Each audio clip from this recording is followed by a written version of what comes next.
O ministro do STF, Alexandre de Moraes, concedeu a prisão domiciliar humanitária temporária ao ex-presidente Jair Bolsonaro, como foi previsto aqui no programa de ontem e como eu tenho falado ao longo das últimas semanas, e vou analisar aqui alguns aspectos do documento da decisão, que eu gosto de ir às fontes primárias, aos documentos originais. Então vou mostrar aí a primeira página da decisão do Alexandre de Moraes, falando do que se trata da ação penal julgada procedente em face de Jair Messias Bolsonaro para condenar a pena de 27 anos e 3 meses, sendo 24 anos e 9 meses de reclusão e 2 anos e 6 meses de detenção, aplicado o regime inicial fechado para início de cumprimento da pena, etc, etc.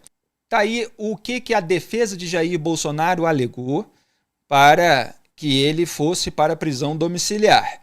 Então se fala ali do mal-estar súbito que ele teve na cela, acompanhado de febre, episódios eméticos, redução significativa da saturação de oxigênio no sangue.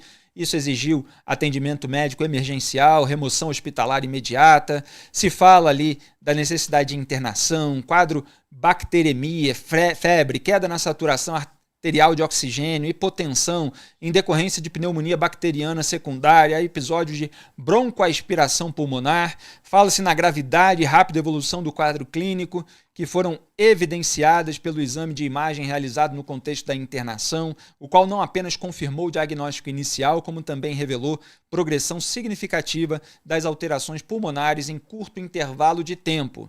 Vamos para o próximo, que já é o Moraes pegando da alegação da defesa a parte que interessa a ele. Chega a ser até um tanto cômico. Ele fala assim, olha, a defesa indica ainda que o atual regime de cumprimento de pena vem garantindo total e ampla disponibilização de equipe médica de plantão. Moraes, ao longo da decisão, ele lista um monte de elementos para garantir, para reforçar, para comprovar que todo o atendimento estava sendo fornecido para o Jair Bolsonaro. Então ele fala ali que até a defesa reconheceu que tinha ampla disponibilização de equipe médica e plantão. Porém, e aí ele dá aspas, o atual regime de cumprimento de pena, ainda que conte com a disponibilização de equipe médica de plantão, não é capaz de assegurar acompanhamento contínuo nem resposta imediata de equipe de saúde em caso de mal súbito, ampliando significativamente o risco clínico envolvido. Fecha aspas, então, para a defesa do Jair Bolsonaro, apontando, olha, em caso de mal súbito, aí a situação complica. Então é melhor conceder essa prisão domiciliar. A defesa também alega o seguinte, um eventual retorno do peticionário, que é aquele, enfim, que está por trás dessa petição, portanto é o Jair Bolsonaro, em ambiente de custódia, se revela absolutamente incompatível com a preservação da sua saúde e integridade física, especialmente diante da necessidade de vigilância contínua e intervenção médica imediata em caso de novas intercorrências respiratórias ou aspirativas. Então essa é a síntese da argumentação da defesa do Jair Bolsonaro. E repare, a gente não pode deixar de constatar, que se fala da necessidade de vigilância contínua, sendo que, da última vez que ele estava em prisão domiciliar, ele ficou lá sozinho, e aí, sob efeito de remédio, tentou queimar a tornozeleira eletrônica e acabou se dando mal. Moraes interpretou que ele estava descumprindo as medidas cautelares e mandou para o regime fechado. Então, assim, se alega que ele precisa de vigilância contínua, mas é preciso que tenha sempre alguém com ele, que tenha sido aprendida pelo menos essa lição. Muito bem, em um período que compreendeu 56 dias, que foi de 15 de janeiro a 11 de março, o custodiado Bolsonaro recebeu. E aí o Moraes, repito, ele está tentando comprovar o tempo todo que tudo que ele fez tinha uma base técnica. Então ele faz uma lista ali de tudo que o Bolsonaro teve a seu dispor. Atendimento médico permanente diário em 206 ocasiões diferentes, 3 vezes ao dia, visitas permanentes sem necessidade de novas autorizações judiciais de sua esposa, filhos, filha e enteada. Depois vamos ver quais filhos, hein? Tem um detalhe interessante.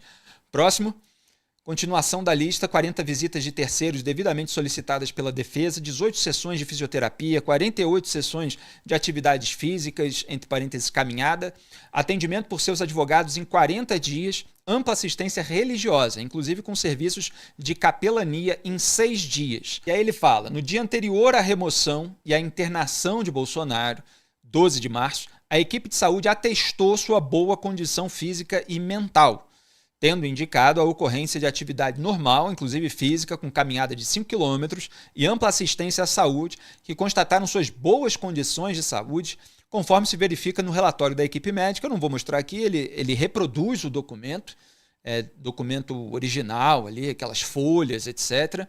Mas o Moraes está querendo dizer o seguinte: olha, nada do que aconteceu aí, desses últimos episódios, é culpa minha. Eram coisas assim, tudo estava sendo devidamente cuidado, o diagnóstico era de que ele estava bem, etc. Aconteceu isso, ele teve todo o atendimento. O Moraes está querendo tirar o corpo dele de qualquer tipo de responsabilidade sobre algum agravamento da condição de saúde do Bolsonaro.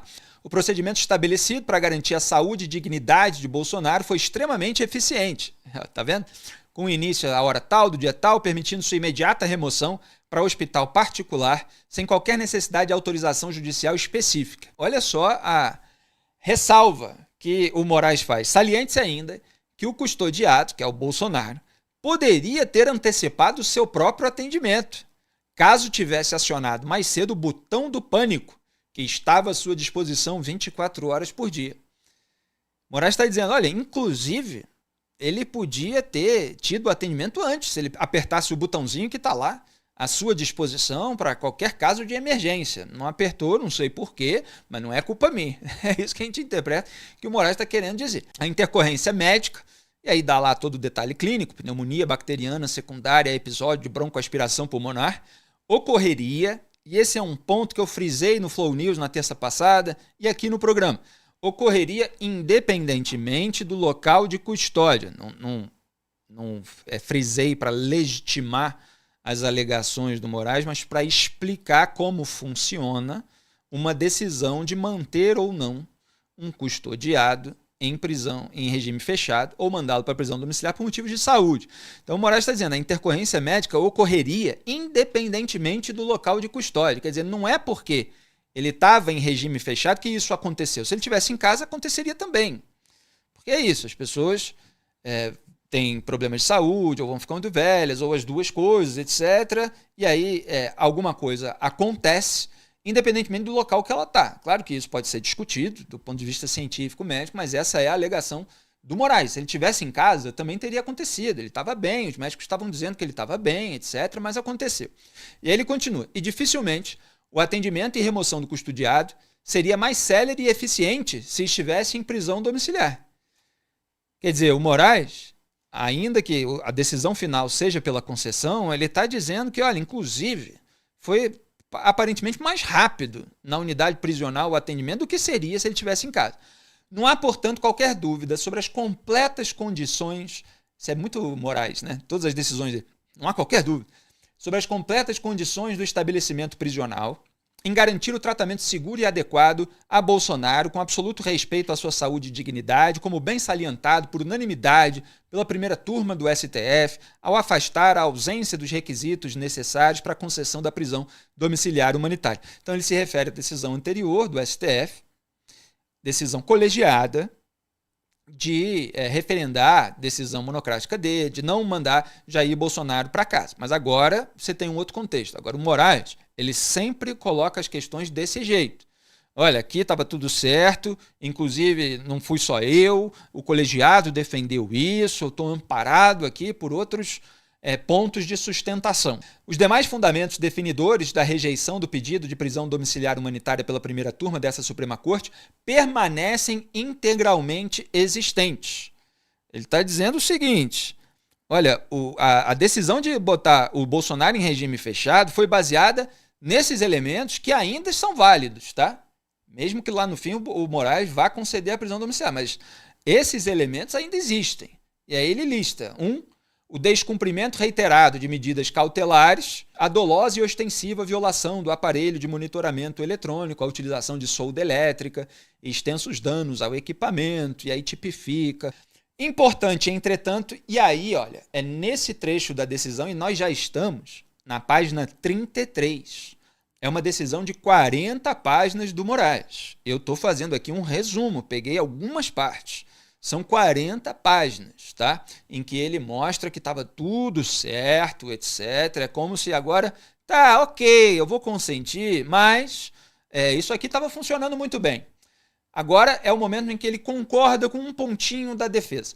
Importante, entretanto, a alegação da defesa quando aponta que, aspas, a gravidade e a rápida evolução do quadro clínico foram igualmente evidenciadas pelo exame de imagem realizado no contexto da internação, o qual não apenas confirmou o diagnóstico inicial, como também revelou progressão significativa das alterações pulmonares em curto intervalo de tempo. Fecha aspas aí, é o trecho da defesa do Bolsonaro reproduzido pelo Moraes. As informações, agora é o Moraes, fornecidas pela equipe médica do DF-STAR, confirmaram o diagnóstico de broncopneumonia aspirativa comprovada por TC de tórax, apontando o estado geral estável de Bolsonaro. Porém, a necessidade de continuidade de tratamento antibiótico e monitorização clínica por 7 a 14 dias, a depender da evolução clínica e laboratorial. Aí o Moraes vai concluir que é melhor conceder a prisão domiciliar. A excepcionalidade de fatos supervenientes é o fato que veio depois, que se somou ao quadro anterior. Apesar do estado geral estável de Bolsonaro, vê que o próprio Moraes reforça, apesar de que ele estava estável, mas veio esse fato novo, então isso demonstra, ele continua, que a concessão de prisão domiciliar humanitária temporária é a indicação mais razoável para a plena recuperação do custodiado e posterior realização de perícia médica para prorrogação do prazo, se necessário. Repare que, nesse momento, na página, se eu não me engano, 34 aí da decisão, o Moraes está dizendo, vou conceder, mas é temporário e depois vamos reavaliar se pode voltar à unidade prisional para cumprir a pena em regime fechado ou se fica lá na prisão domiciliar. Mas é um ponto que o Moraes está colocando de uma forma bem clara e fica cada vez mais claro nas páginas seguintes. Estou deixando por um tempo, porém, existe a possibilidade de ele voltar. Mesmo que isso, claro que vai gerar um desgaste maior para o Moraes, etc., mas ele mantém que aí a gente vai passar para a análise política do cenário. Ele mantém uma carta na manga. Diz que, olha, pode ser que eu mude de ideia, que eu decida que tanto faz ficar em casa ou ficar na cadeia e aí mando voltar para o regime fechado. Então, é tipo assim, como dizem os adolescentes, melhor se comportar. É um recado aí do Moraes. Possibilidade excepcional de prisão domiciliar humanitária para o presente momento, sem prejuízo de reavaliações periódicas, portanto, quer dizer, vamos ter reavaliações periódicas para ver se vai ser mantido ou não, foi apontada no parecer do ilustre Procurador-Geral da República. E aí ele cita lá, eu não botei aí, mas são os argumentos que apareceram ontem que eu analisei aqui no programa em tempo real. Tinha acabado de sair a notícia do PGR Paulo Gonet.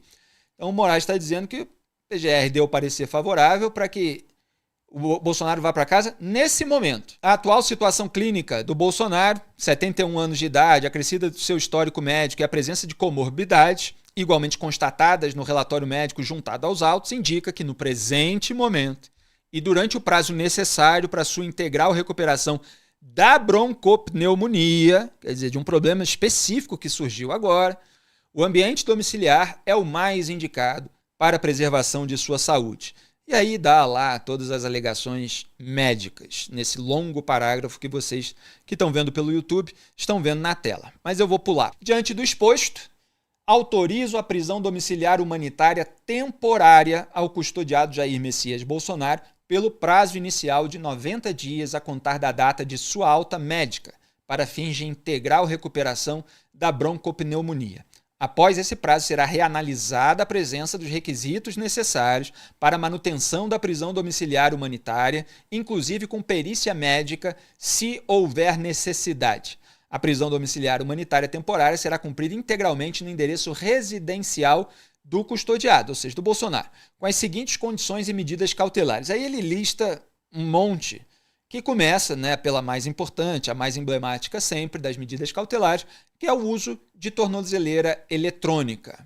Então ele está restrito ao espaço da residência com esse monitoramento. Depois eu vou voltar para um desses itens, mas lá na frente, quando eu estiver falando dos filhos do Bolsonaro.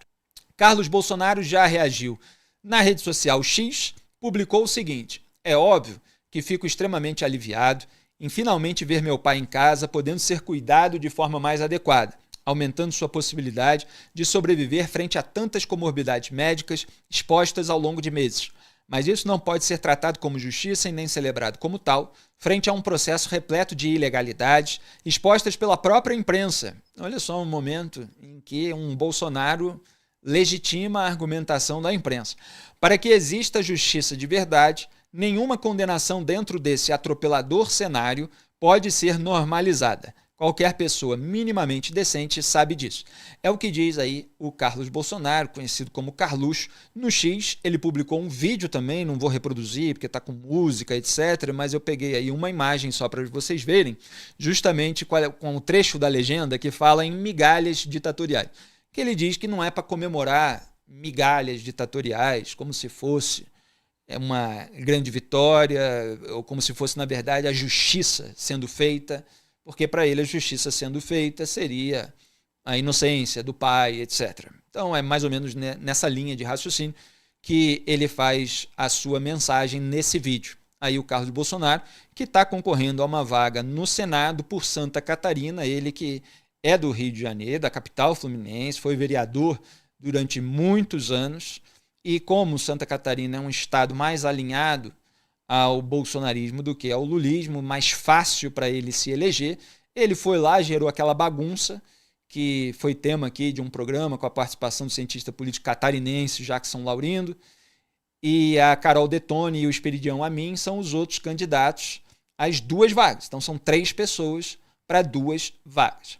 A gente tem uma notícia sobre o Eduardo Bolsonaro e eu já vou fazer a amarração disso tudo, que ao mesmo tempo, né, que o Moraes estava ali concedendo prisão domiciliar para o Jair, ele estava autorizando a Polícia Federal a compartilhar provas de inquérito contra Eduardo em ação por ofensa a delegados.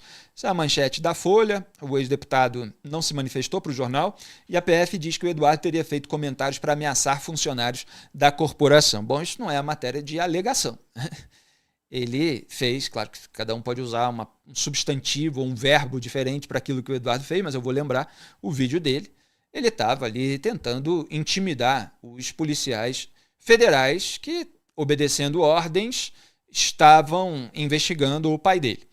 Vamos ver um trechinho dessa matéria rapidamente, só para explicar que a decisão do Moraes, assinada na sexta-feira 20, atendeu a um pedido da PF que apura indícios de improbidade administrativa por parte do Eduardo Bolsonaro. Segundo a corporação, o ex-parlamentar teria feito esses comentários em 20 de julho de 2025 para constranger e ameaçar funcionários em razão de suas atuações em investigações no Supremo. Isso lá dos Estados Unidos. Tem muita gente que fica no Brasil combatendo pessoas poderosas, pedindo impeachment de Alexandre de Moraes, pedindo CPI para investigar Alexandre de Moraes, Dias Toffoli, muitas críticas ao Gilmar Mendes, como fazem senadores Alessandro Vieira, o Eduardo Girão tem feito bastante movimento e discurso nesse sentido. Eduardo, lá dos Estados Unidos, falou essas coisas. Então vamos lembrar aquele vídeo mais constrangedor, talvez, da sua turnê internacional. Pode soltar. Você não consegue nem se expressar direito. Você é medíocre com a caneta na mão. Aproveita e coloca isso no inquérito. Vai lá, coleguinha da Polícia Federal, cachorrinho da Polícia Federal que está me assistindo. Deixa eu saber não, irmão. Se eu ficar sabendo quem é você, eu vou me mexer aqui. Pergunta ao tal do delegado Fábio Chó se ele conhece a gente. Tá movendo um PAD contra mim, né? Ele tá achando que eu tô preocupado com o meu futuro na Polícia Federal. Rapaz, vocês não sabem a honra que é ser perseguido por vocês. Vocês não sabem como é que as pessoas me tratam na rua e me honram e dignificam o meu trabalho. Isso é que é satisfação. Vocês não vão saber nunca o que é isso. Porque vocês só conseguem viver assim, na base da intimidação, querendo se mostrar malvado para os outros. Vocês só conseguem respeito assim. E aí, quando você perde o poder da caneta, sabe o que acontece? Todos os seus amigos, somem. Porque eles só falam com vocês por causa desse poderzinho que vocês têm. Mas, graças a Deus, a gente tem fé. O couro é duro. A guerra não acabou. Vai vir mais sacrifício aí pela frente, eu sei disso. Mas eu estou disposto a ir até as últimas consequências. Será que o Barroso tá? Tá aí. Essa menção final é a Luiz Roberto Barroso, que era ministro do STF nessa ocasião, depois acabou se aposentando. E tem um ponto aí e que eu concordo com o Eduardo, porque, enfim, já escrevi artigos a respeito disso, é uma observação em comum, não só nossa, mas de muitas outras pessoas, da dificuldade do Moraes de se expressar. Eu mostrei aqui outro dia, lembrando alguns artigos sobre os métodos do Moraes, de como o português dele é sofrível, né? Era a expressão que eu utilizava no título e ao longo da minha argumentação,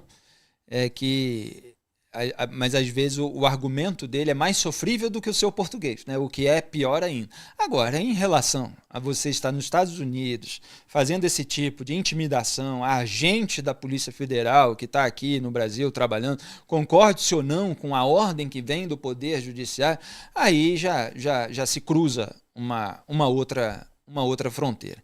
Mas isso já foi assunto passado. Eu quero só mostrar esse cenário para voltar agora a um trechinho da decisão do Alexandre de Moraes. Pode colocar na tela, produção? Que eu falei que tinha uma lista das medidas cautelares e tal, que eu ia voltar a um item. Então tá aí o item 2. Autorização, quer dizer, o Bolsonaro volta para casa e ele tem essas possibilidades agora. Autorização de visitas permanentes de seus filhos Flávio Nantes Bolsonaro, Carlos Nantes Bolsonaro e Jair Renan Bolsonaro. Quer dizer, o Eduardo Bolsonaro não está autorizado a visitar o pai. Ele não consta ali nesse item da decisão do Alexandre de Moraes. Ele está nos Estados Unidos, ele está sob investigação e já teve aí a ação da Procuradoria-Geral da República e a gente ainda vai ver os desdobramentos desses processos. E aí continua o Moraes, nas mesmas condições legais do estabelecimento prisional, ou seja, quartas-feiras e sábados, em um dos seguintes horários, 8 às 10, 11 às 13, 14 às 16. Desnecessária qualquer autorização para sua cônjuge, Michele de Paula Firmo Reinaldo Bolsonaro, olha o nome completo aí da Michele Bolsonaro, sua filha Laura Firmo Bolsonaro e enteada Letícia Mariana Firmo da Silva, uma vez que habitam no mesmo local, tendo consequentemente livre acesso. Então está dizendo que todas as pessoas estão autorizadas a visitar Jair Bolsonaro na residência onde ele vai cumprir a prisão domiciliar humanitária temporária. Eduardo Bolsonaro não está autorizado. E aí, pode tirar da tela o print, produção? Dito tudo isso, quer dizer, essas são as razões, esses são os argumentos, esse é o cenário, essa é a reação do Carluxo, é preciso avaliar o contexto político e investigatório. Como eu estava falando ontem, quando saiu o parecer favorável da PGR, há um desgaste no Supremo Tribunal Federal. Porque Dias Toffoli foi atingido pelo escândalo Master. Porque o próprio Alexandre de Moraes foi atingido pelo escândalo Master. Porque Gilmar Mendes está tendo que ressuscitar a ação em que ele próprio enterrou 3 anos atrás para blindar o Toffoli. Gilmar Mendes está tendo que fazer discurso e chorar no plenário para exaltar o Alexandre de Moraes, para tentar fazer algum tipo de contrapeso em relação à pressão que existe sobre o STF em meio a essa tentativa de manter tudo na obscuridade. Eu vou repetir o que eu tenho falado todos os dias aqui, que eu falei ontem numa publicação no X. Até hoje, pelo menos até a hora que eu entrei aqui no estúdio, o STF não respondeu, inclusive a um pedido oficial feito pelo presidente da CPMI do INSS, Carlos Viana, confirmando, quer dizer, não confirmou ainda, que o celular funcional, o celular do STF, com o qual o Daniel Vorcaro, dono do Banco Master, estava trocando mensagens, e trocando porque havia um interlocutor respondendo, ligado ao STF, no dia da prisão dele, era o Alexandre de Moraes, como foi atestado pelo jornal O Globo. O STF ainda não confirmou essa informação. Não se sabe o paradeiro desse celular. O PGR não pediu para que o Alexandre de Moraes entregasse esse celular para que a gente soubesse qual foi a mensagem que ele mandou de volta para o Daniel Vorcaro. A gente sabe que teve 2 emojis enviados porque o jornal revelou isso. A gente sabe que houve mensagem de visualização única que foi enviada, que portanto sumiu. A gente conseguiu saber o que o Daniel Vorcaro estava enviando porque ele guardava os prints das anotações que ele enviava por esse formato. Quer dizer, você faz a anotação, você tira um print, você envia o print some logo após a visualização, mas ele permanece na galeria de fotos, fora a anotação no bloco de notas. Então você tinha como rastrear as mensagens do Workaro, mas a do Moraes não tem. Então tinha aquela pergunta, conseguiu bloquear? Que tudo indica que ele estava se referindo à prisão, da qual ele seria alvo em instantes, porque ele tinha informação privilegiada obtida ilegalmente com invasão do sistema da justiça, do Ministério Público, etc., de órgãos de fiscalização e controle, e a gente não sabe o que o Moraes respondeu. Quer dizer, a gente imagina, a gente especula, a gente analisa, a gente liga os pontos, como é a função.